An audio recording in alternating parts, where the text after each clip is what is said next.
Hi, I didn't see you there. So video, promised video. This is going to be quick and simple. I have decided to do quick reviews of DC Rebirth trades with my hands, and um, yeah, short and simple to the point. I'm just to give me a little bit of wiggle room. I'm gonna give myself 2 minutes each on all these DC trades. I don't have every single one. I just have the ones I have decided to go through. So we're gonna go through what I got, and I'll give you my quick thoughts in 2 minutes, and we'll see if that's good enough. Probably won't be. Steve Baxy's gonna tear me apart, maybe. Who knows? Let's see and find out together. Let's begin.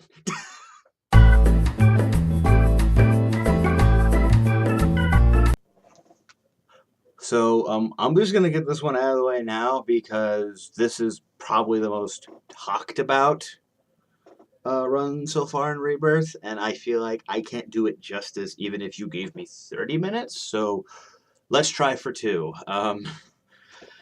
Batman Volume 1, I Am Gotham by Tom King, with David Finch and other artists as well. This was really good. What I don't know. Like I said, I don't got much.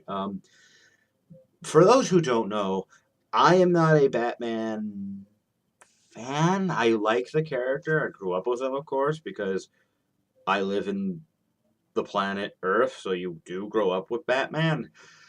Um, and it takes a lot for me to get interested in reading a Batman comic because the internet's kind of ruined Batman for me. Because he's not a character, he's a meme mostly. Like, don't get me wrong, I'm looking forward to Lego Batman as much as the next guy, but still, this run I really latched onto because it did something that I always kind of ask a Batman run to do. Treat him like a character and not less of a human being than Superman in terms of. Because the big thing about Batman is writers don't write him like a human being. They write him like a superhero who doesn't know how to fly. They write him like Superman if, it was even less harder to find him believable. I like the Gotham Girl stuff in here. I thought this just gave you a good insight into Bruce Wayne's psyche and made him feel like a human being. And that's all I ask for a Batman story. I'm really excited to read more of this run as it comes to trade. Steve Baxley, don't break me. I only read this 8 times, maybe. So, yeah, we're coming up to the 2 minute mark. So, buy this. Why not?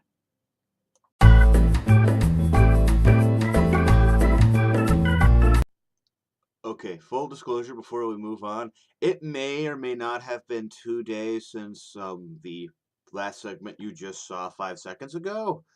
Um, uh, I, I I got busy and distracted. Anyway, so Aquaman, the Drowning. I had well, not low. I just didn't have any expectation of this because just didn't catch my radar, which is odd because I like Aquaman. I like Dan Abnett. This was good. Uh, it more or less just felt like Dan Abnett just sort of giving a primer on Aquaman, which I didn't need, but he's a character that basically does need it every once in a while, I guess. Just I like what this book did. I really thought it established his powers well, his backstory, sort of where he's at as king of Atlantis, where Atlantis is at in the world. Uh, Given the time we're in right now, doing political intrigue is, you know, a good fire thing to get people interested and or mad. Uh, so I don't know what to really say. You know what? I have another way to praise this book. Black Manta's really cool in this. I'm I am 23 with the mindset of a 10-year-old. No, seriously though, I do like that they're setting him up in an interesting position, and I really can't wait to see that pay off in future arcs. So yeah, this part's this part's done. Let's move on.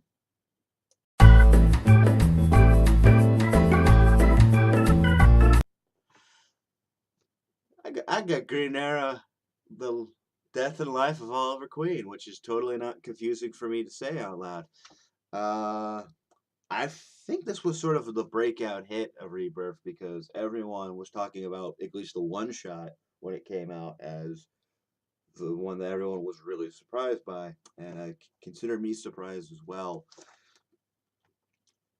This is just good, Mike Grell style Green Arrow. Just Oliver Queen taking down criminals and not dealing with annoying love interest and being an idiot or being played by Stephen Amell. So good Green Arrow.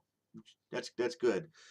Um, don't really want to say much about the story. I will say, um, you know, I don't know what to think of the ending because I haven't read it an issue since. Maybe this is completely fixed, but I I I'm just gonna say this now. I don't really like Green Arrow who constantly has to go back to the island to go back to that show I just complained about. I hate that show keeps going back to that. It's you can move on from the island, but we'll see how that goes in the next trade. There there are surprisingly gross images in here. I just want to get that out of the way. They're really well drawn. Otto Schmidt's great. I've heard a lot of people not be as high as Juan Ferreira, but I thought this was solid all around. I think both of the artists, while different, really work and complement each other. So, yeah, really good. I am redundant, like I keep saying.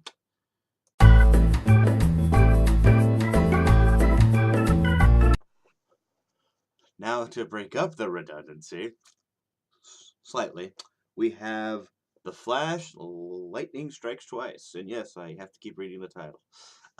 I'm pathetic. Um, I did like this. There's some things about it I'm not high on. The first thing being the main artist, I cannot say his name, Carmine Di Giandomenico. We'll go with that. He's not a bad artist.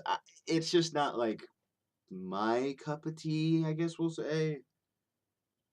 Because sometimes, I don't know, there's, for every good panel, like, let's say, there's a lot of good visual with him. There's some weird, that doesn't look like a human being kind of facial expression type of artist.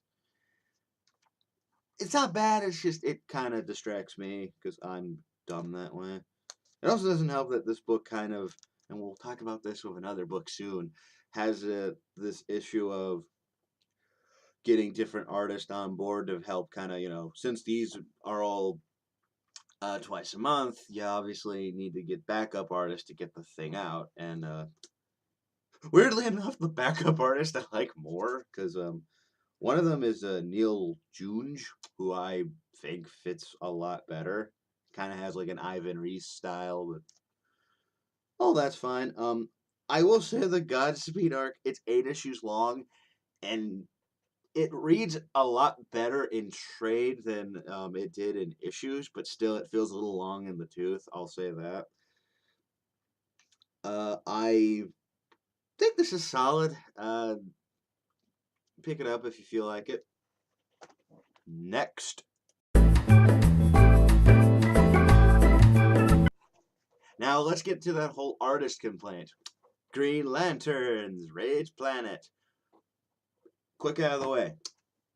I like the main lead characters in this. I like Jessica and I like Simon. I thought the story was delivered on the premise that was described when this book was announced, that it's just a kind of a lethal weapon buddy cop style story. I like their dynamic. It's always fun to see the Red Lanterns. Good. Let's talk about the biggest problem, which is New 52 in general, and this book suffers from it the most. Um, It has a lot of artists on it. Let me open here because I want to make sure I do this right. Yeah, there's one, two, three, four. There are 15 artists in this trade. now, now again, it's over. This is technically collecting how many? Okay, the Rebirth one shot, and then the first 6 issues. There are anthology books that have less artist credits than this. So I'm just saying it it's the biggest downside to having to get a book out like this, and it's and you don't even need to read the credits. You can just tell looking at it. Yeah, you got a bunch of different artists to try and get this finished out, and it just sort of. I'll say this. I won't say I noticed anything horrendous, but it is sort of distracting and then certain people could probably find it a big detriment. I'm just saying it's a big issue with these books. I hope they get a little better about it. I mean, I think Green Arrow and a book we're talking about deal with this problem a little better.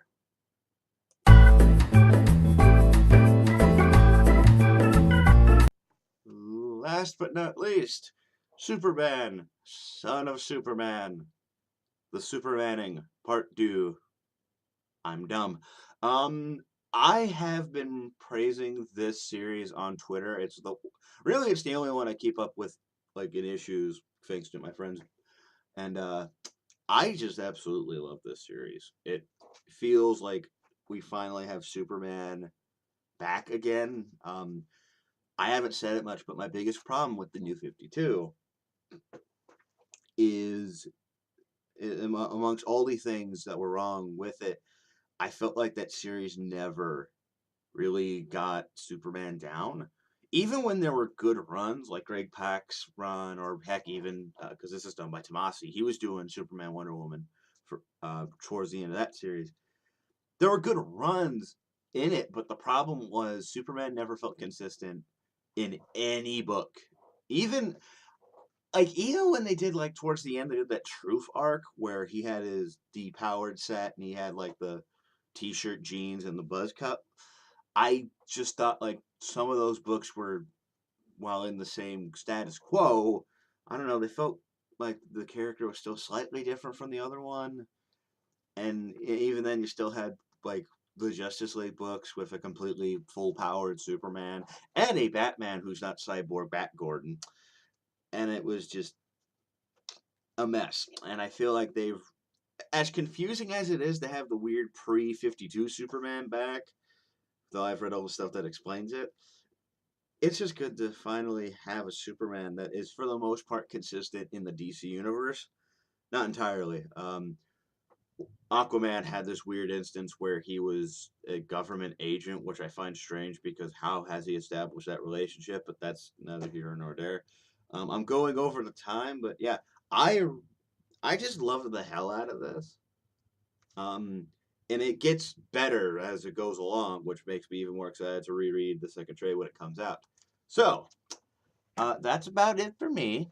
Do all the stuff, like, favorite, subscribe, tell me what you think, tell me how much I don't do well at this. Go to your local comic shop. I don't know what to do!